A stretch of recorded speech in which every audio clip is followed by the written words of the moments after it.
which was these guys who would just do anything to get a hold of the ball. Now, it was slightly different years. Who exactly would do that? It wasn't always our small forward.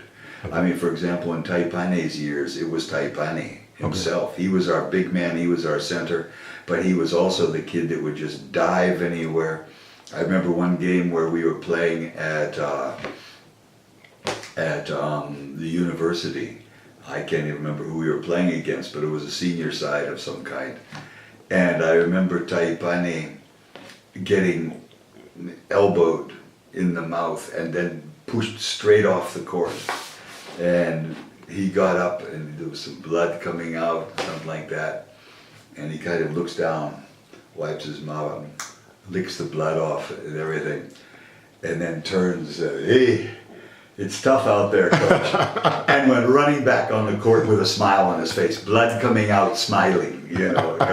I mean, that was and that's the kind of tradition that came on as the years went by. These guys that would just give that extra something down on the court at the bottom level. Right. That made so much happen, yeah.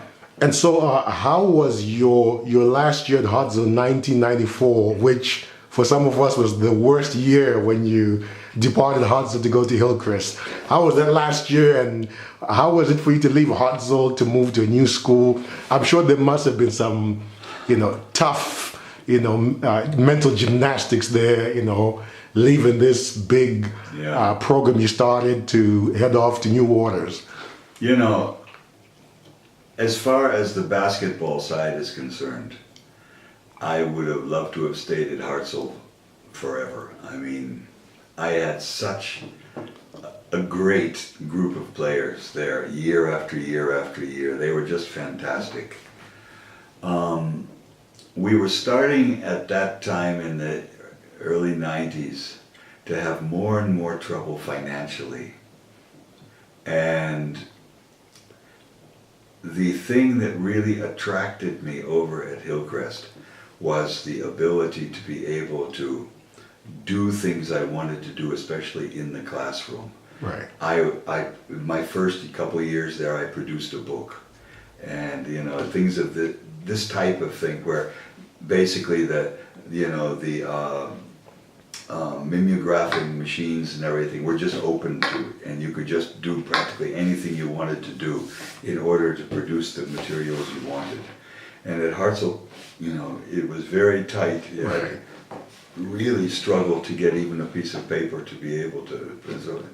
And it was that more than anything attracted me over to Hillcrest. Okay. So it was the academic side, but the basketball side, no, I've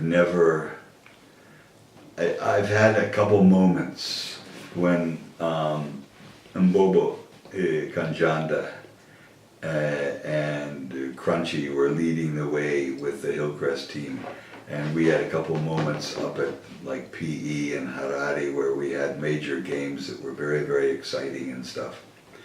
But there at Hillcrest, basketball was never the #1 sport. The closest I got was there was a girls' side there that was very powerful with, she's now actually the head of the sports side of things at FM radio in Manicaland. Okay. Yemu Sasamba. She was there, and then one of the girls that's over here in the States now, Jackie Machinga, and then I had two really tall girls, Tanaka and Gladys, and these guys were a very, very good team. But in girls basketball recently, what's happened is now the big high schools in Harare have virtually kind of bought themselves top teams. Right. So when they have the under 16 national championships, where it's not schools anymore, it's now selected sides. All-stars from each province come together. They now come out and then a national team is selected under 16, And as soon as that team is being selected, these guys come out and just start offering them all their places. Okay. So by the time they're coming into Form 3, you've got these superpowers in a few of the high schools in Harare.